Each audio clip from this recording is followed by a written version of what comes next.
La reforma laboral se vende constantemente por parte de esta maquinaria de propaganda del gobierno como si fuese la panacea. Se ha solucionado todo, se ha solucionado la temporalidad, se ha creado empleo, es una maravilla, es una especie de bálsamo de fierabrás que lo ha conseguido absolutamente todo. Sin embargo, la realidad de la reforma laboral es que no ha hecho nada más que generar un éxito de maquillaje. Y una de las personas que analiza mejor los datos de paro de España con un nivel de rigor absolutamente espectacular y desmonta todo este tipo de maquinarias de propaganda es mi buen amigo José Luis Fernández. ¿Cómo estás? Muy bien, encantado. ¿Qué tal? José Luis Fernández es director del Gabinete de Estudios del sindicato USO y hace un análisis mensual de los datos del paro increíble. ¿Cómo estás? Muy bien, muy bien. Bienvenido a tu casa en Money and Markets. Y me gustaría que nos hicieras una foto, ¿no?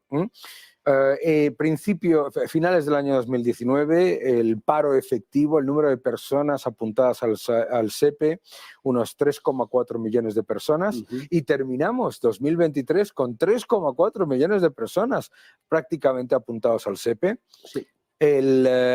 Nos dicen que ha bajado la temporalidad, pero FEDEA ha publicado un informe en el que muestra que la temporalidad empírica no se ha reducido, lo único que se ha reducido es la temporalidad contractual, por llamarlo fijo discontinuo. Y luego, en las cifras de ese récord de empleo de la afiliación a máximos aparentes históricos, ni las horas trabajadas se recuperan y además hay 800.000 pluriempleos. Cuéntanos un poco estos datos. Bueno, yo creo que incluso ha sido demasiado, yo diría, bondadoso, ¿no? Cuando dan los datos, ¿no? Es decir, porque en términos reales, yo creo que 2019 acabó prácticamente con 4 millones. Hay que recordar que en 2019 todavía pues estábamos previos a la situación de la pandemia, es cuando la cosa empezaba a bajar. Después de la pandemia, entre 2020, 2021, ahí sí que situamos los 4 millones, y luego en 2023 lo que hemos acabado es con más de 4 millones de parados, ¿no? Es decir, porque a esos 600.000 que FEDEA habla de paro efectivo, ¿no? Bueno, hay que sumarle otros colectivos que no están contemplados ahí y que sin embargo no están trabajando, ¿no? Claro. Esta cosa tan simpática que a mí siempre de pequeñito, cuando iba al colegio, me enseñaron de que no era bueno definir por parte como con premisas negativas. Sí. Entonces, esto de definir algo como no ocupado, oiga, llámele usted, si no está ocupado, es que está parado, ¿no? Una cosa tan simple, ¿no? O sea, los demandantes de empleo no ocupados, ahí que incluyen los parados que están en cursos. Sí, en cursos de formación, gente que quiere, por circunstancias personales, un trabajo a tiempo parcial o quiere irse al extranjero a trabajar, porque quiere, por ejemplo, profundizar en la enseñanza de idiomas, o gente de alta cualificación que no encuentra un trabajo adecuado en España y decide marcharse fuera, ¿no? Toda esta gente, vamos a ver, si alguien se inscribe en el Servicio Público de Empleo, es porque quiere buscar empleo. Claro. O sea, claro, es que esto es de... Si tú tienes un trabajo súper bueno, no te apuntas. Claro. O sea, yo no conozco a nadie que esté trabajando y ganando 2.000 euros al mes que se apunta al paro. O sea, no conozco a nadie, ¿no? Por tanto, cuando hay que analizar, yo creo que en un poquito de detalle, esa figura de los trabajadores que están demandando empleo y están ocupados. Oiga, ¿qué ocupación tiene? Claro. ¿Qué ocupación ¿Qué le tiene para están llamando apuntarse? ustedes ocupación? Claro. Claro, o sea, porque es que si no, si tuviese una ocupación a jornada completa con un salario, vamos a un salario, no ni siquiera digo el salario medio, el salario más común, 1.500, 1.600 euros, pues seguramente no se apuntaban. Es gente que tendrá jornada parcial y quiere una jornada superior, que tiene un salario reducido y quiere un salario mejor, o simplemente gente que está inactiva y que tiene una relación laboral. Este es el caso de los fijos discontinuos, que hemos acabado el conjunto del año 2023 en torno a 740.000 inactivos. 740.000 fijos discontinuos que no están trabajando y que están cobrando paro. Sí, sí, bueno, el que tenga derecho a ello, claro, el que tenga al menos más de un año cotizado para poder... Pero que no están trabajando. No, que no están trabajando. Y que están en el limbo ese, claro. En esa casilla que el Servicio Público de Empleo utiliza, que es la de aquellos trabajadores que demandando un empleo tienen una relación laboral. Sí, pero no están trabajando, oiga. Entonces, si ahí están los que están en ERTES, que es obvio que están en esa situación, y estos. En ERTES tenemos a 11.300 más o menos, y aquí aparecen más de 750.000. O sea que hay como 770.000 personas en el limbo. En ese limbo de trabajadores que no están trabajando y que tienen relación laboral. Por tanto, si quitamos los que están en ERTES, que se conocen, o sea, esos son 11.385. Bueno, pues ya está. Oiga, pero ¿por qué no dice usted la misma cantidad que tiene de trabajadores fijos discontinuos inactivos? Porque no es un volumen menor. Quiere decir, hombre, No. y eso altera de alguna manera cualquier estadística. Claro, porque es que esa cifra de trabajadores fijos discontinuos inactivos, en las estimaciones que yo he visto, se ha multiplicado por 3. No es que, sí. Es que antes era una cuestión, digo, vamos a ver, no se trata de demonizar el contrato de fijo discontinuo, No. que yo creo que es objetivamente valioso, sobre todo en algunos segmentos, es decir, el sector de la hostelería, de la restauración, gente que está muy ligado a la temporalidad y a la estacionalidad.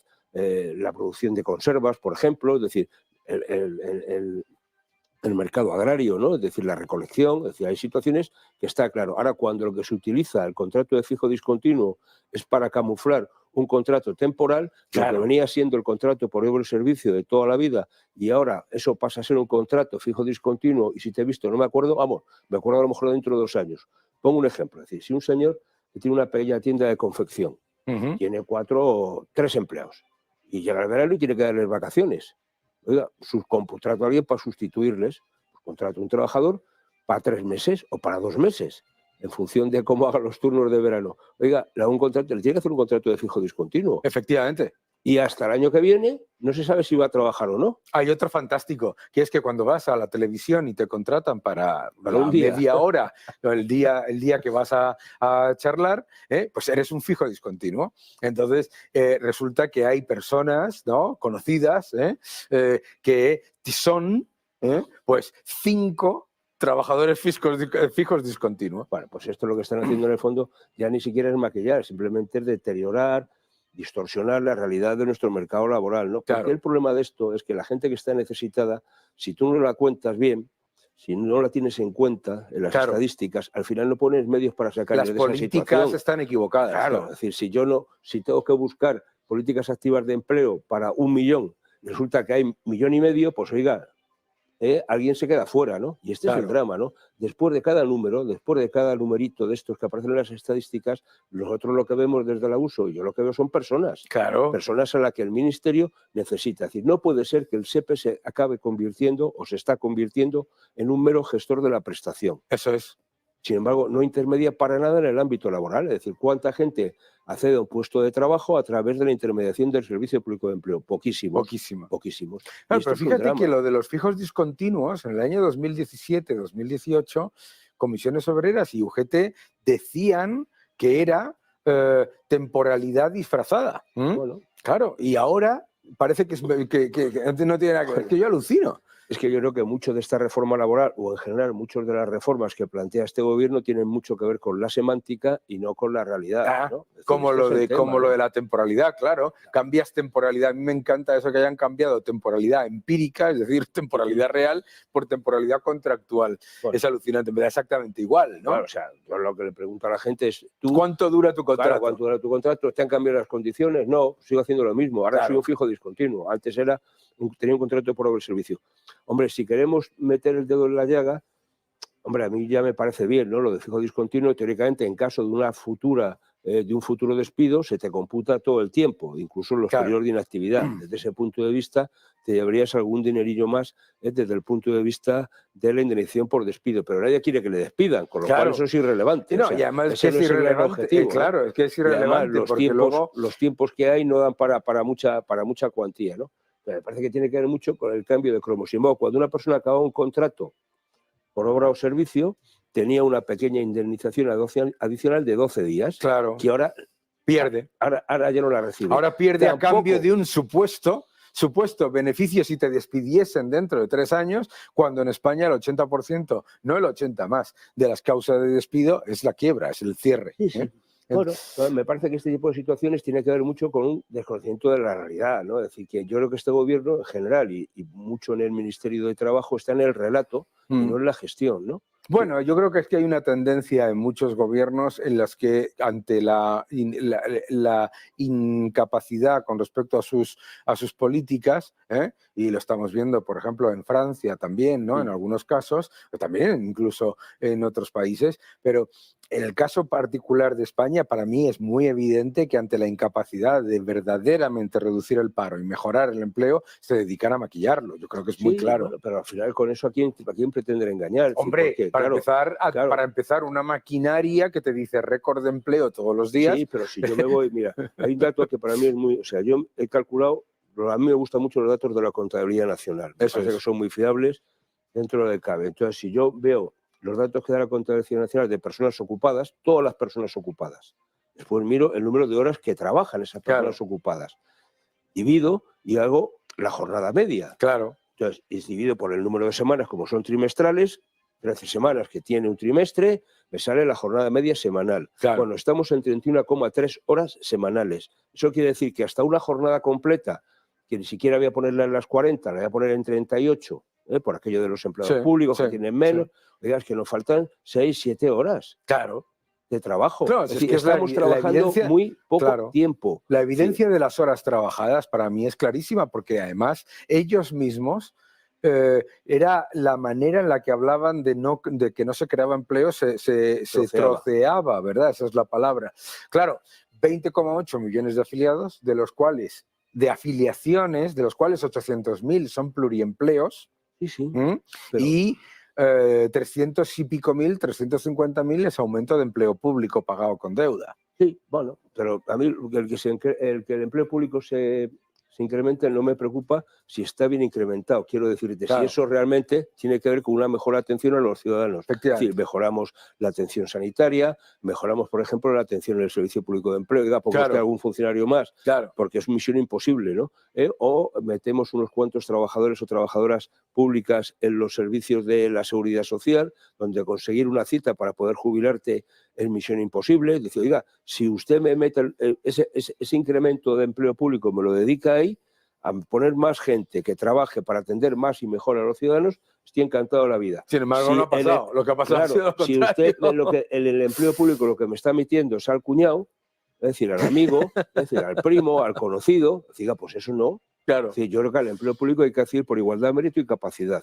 Y a partir de ahí, estupendo. Yo estoy encantado de que haya más gente trabajando en el servicio público, sobre todo porque presten un mejor servicio a los ciudadanos. Ahora, si el empleo público va a ser una bolsa donde se meten a los amiguetes, al primo, al cuñado, sin ningún tipo de mérito, sino simplemente porque es mi cuñado, oiga, no. Y eso pasa mucho, tanto a nivel de la administración central, seguramente tal vez menos en los ministerios, pero las corporaciones locales, comunidades autónomas, oiga, ¿cómo me voy a fiar de este que está aquí? Tengo que poner a mi colega, ¿no?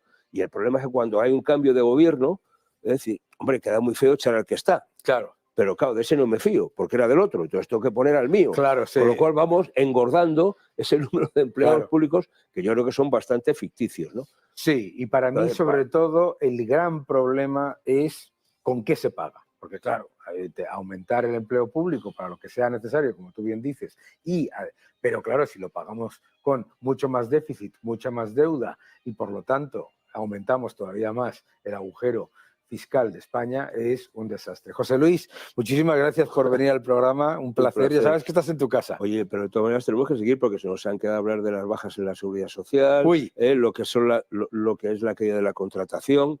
Sí, hombre, yo simplemente acabo con este dato, esos más de 500.000 de afiliados netos, superávit, estupendo a la seguridad social, más de 500.000. Ha habido que hacer más de 15,5 millones de contratos. Es que, ¿a cuántos salen? A 28 contratos por persona de media. 28 contratos por persona. Hombre, y luego hay un problema en el fondo que es que si coges un mes ordinario, como te descuides, el número de altas y bajas, el cruce, sale negativo. Sí. Se destruye mucho empleo, es decir, creamos mucho empleo y destruimos mucho empleo. Es decir, los flujos de entrada y salida en muchos casos son negativos, con lo cual, oiga, este gobierno que deje de hacer discursos tan grandilocuentes, sea un poco más humilde y piense un poquito más en la realidad y sobre todo que piense de verdad en los ciudadanos. Muchísimas gracias, José Luis, un fuerte abrazo y ya sabes que volverás cuando quieras a contarnos todos los datos más importantes. Muchas gracias.